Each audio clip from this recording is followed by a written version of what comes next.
We're about to start our interview.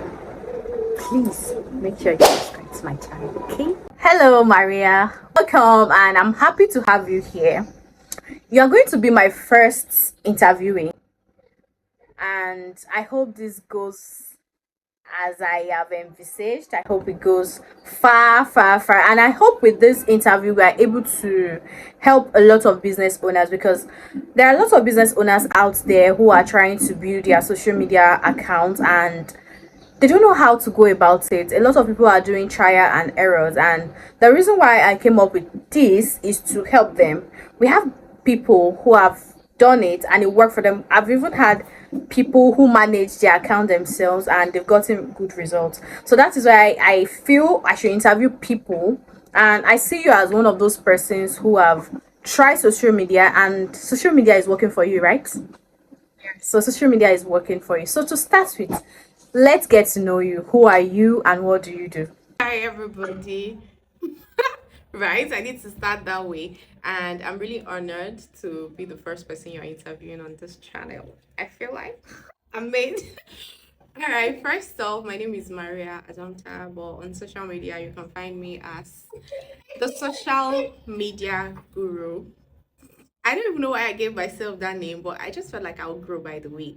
So yeah, I am a social media manager. I help small business owners to middle business owners, if that's the word, right? I help them build their online presence on social media, help content creators do their thing around social media. So yeah, that's what I really specialize on. Thank you. Social media guru. That means you are very good at what you do. That's what comes to mind when you hear the word guru, right? Yes. Okay. So our first question. So I would like to know, when you started doing the social media thing, the social media marketing and management, what platform did you choose and why did you use that platform? It's going to be a funny response, right? Because that's actually the reality, not like because I want to make it funny. So when I started off, I basically started on Instagram. Why? Because my family and friends are not on Instagram. I am a very shy person. I can be, a lot of persons are going to disagree with me being shy, but I can be a very shy person. And when I want to do things, I feel like, oh, this person is going to be like, what's this one doing? Why are you doing all this one? Like, you're doing too much. So I wanted somewhere I would hide, that a lot of persons who know me physically are not going to be there. My friends and family members were really not on Instagram. You go find them on Facebook, but not on Instagram. So that was basically why I started on Instagram. Really, that's the funny reason why I started on Instagram. But then again, I felt like my target audience would be on Instagram. I didn't want to use LinkedIn because I wasn't targeting the very professional persons, and I didn't want to use Facebook because I felt like it was just family and friends that were on Facebook. So Instagram was just my best choice at that point. Okay. I think I share the same sentiment. For me, I have a lot of, do you know, right now I have more followers on my Facebook than my Instagram, because even before I know I can market my business, I can manage anything on Facebook. Before pandemic, I've always been posting, though once in a while. Sometimes I might post like 3 times in a year. When I take nice pictures, I put them on my, all those save this on Facebook, this and that. Even those period, we used to think social media is just for posting our pictures and that's it. Until after pandemics, our eyes started opening to, oh, I can actually market my business on social media. So I think a lot of people share the same sentiment. Then another question: social media. They say, our coaches will say, for you to build your business on social media, you need a strategy. So tell us, how did you come up with your strategy and what strategy worked for you? Okay, first, when I started, I did not have a strategy. I'm not going to come up here and deceive anybody. I didn't start with any strategy. But going forward, I discovered that you needed a strategy to at least line up what you are supposed to do, so that you're not just confused, you really don't know exactly what to do next. I found that as something that I struggled with when I was starting, because I create content today and tomorrow I don't even know what next to post. I don't know the line and direction to go. So I had to build a strategy. And first off, I started with I have to educate people. Education was a very key strategy for me. Educating people, inspiring people, because I know there are people out there who also want to do what I do, but the courage to start, maybe even funding investment to start, could be a problem for them. So I needed to inspire somebody. I needed to educate my audience, because you really just need to educate them. And I can be a very funny person just inside my house and very playful. So I wanted to also bring that part of me, and I know people like that, and it really brings a lot of engagement. So I was very key on education and entertainment. Promotion is not even something for me.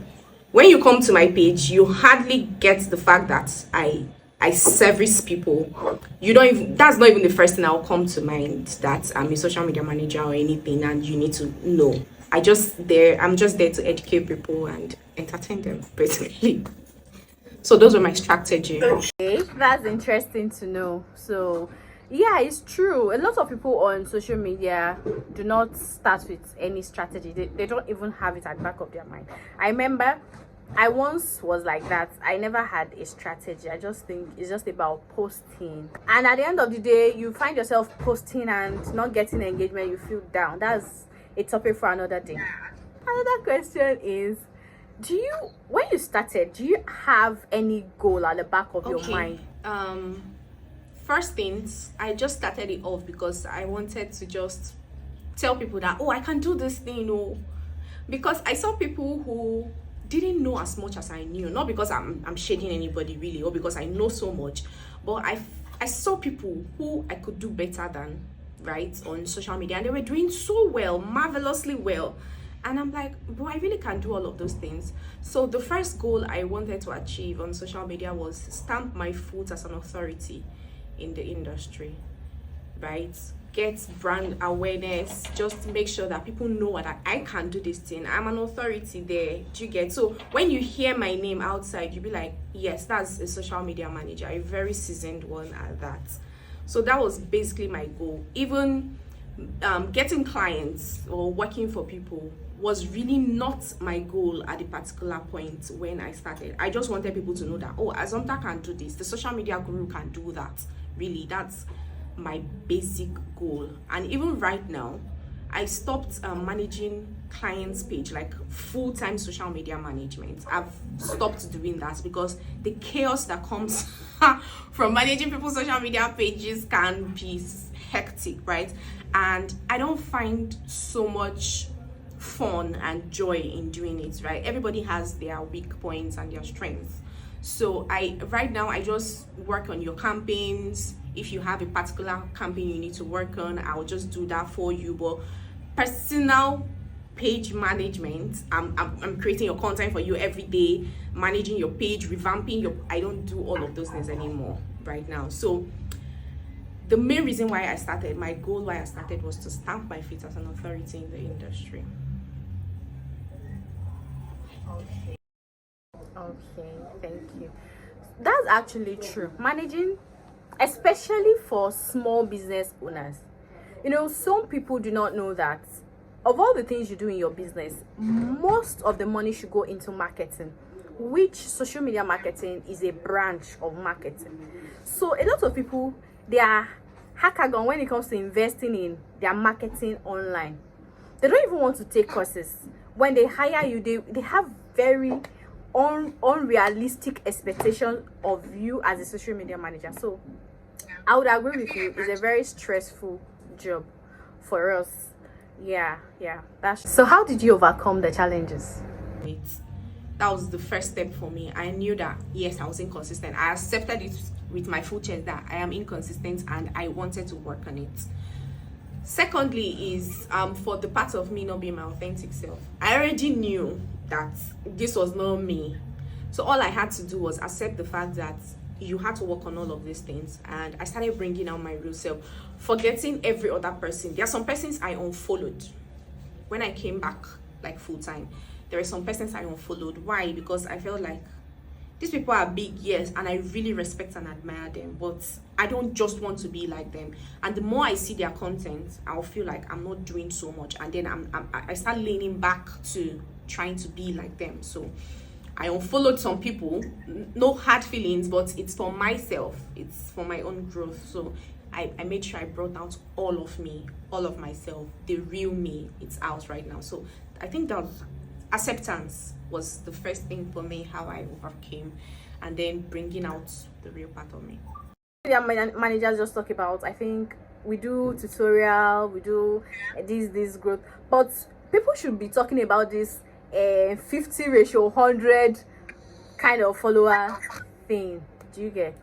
So now we are almost getting to the end. So how do you measure your growth? How do you know that you are growing? First off, knowing how I've grown, me being on this interview is enough evidence that I am growing, right? I'm growing. That means you've noticed my content, you liked my content, you've engaged with me, we've kind of built a relationship, even though we've never seen each other before. But we've built a relationship, and those are really my main goals, right? Like I said, stamp my feet as an authority. There was a day I received an email from a brand, and I was like, so people see me. Do you understand? Like, so people see what I am doing. And she was hosting like a 3 days webinar kind of stuff, and she needed me to speak to her audience, and I'm like, I'm growing. People are seeing what I'm doing. So when I get emails like that, people are reaching out to me, or do you still manage? Now you reach out to me, oh, I need you to manage my social media, and I'm like, oh, I don't do full-time social media anymore. That's me growing, and now I can even reject clients, not because I want to just reject clients, right? But I'm fully booked at the moment. I can't do anything right now, and I don't like to take up so much job that I won't give my best to the ones I have. So the first thing I really take as the metrics for my growth is engagement. I don't mind my followers, really. I don't. It's something that people pay so much attention to that I think they should take off their mind, because you see people buying followers, and I find it interesting that you take your money and you go and buy followers just to look like you are a big brand, when you actually know yourself. We know ourselves. There's no need to lie to yourself, right? And people who know actually know that you bought those followers, and you're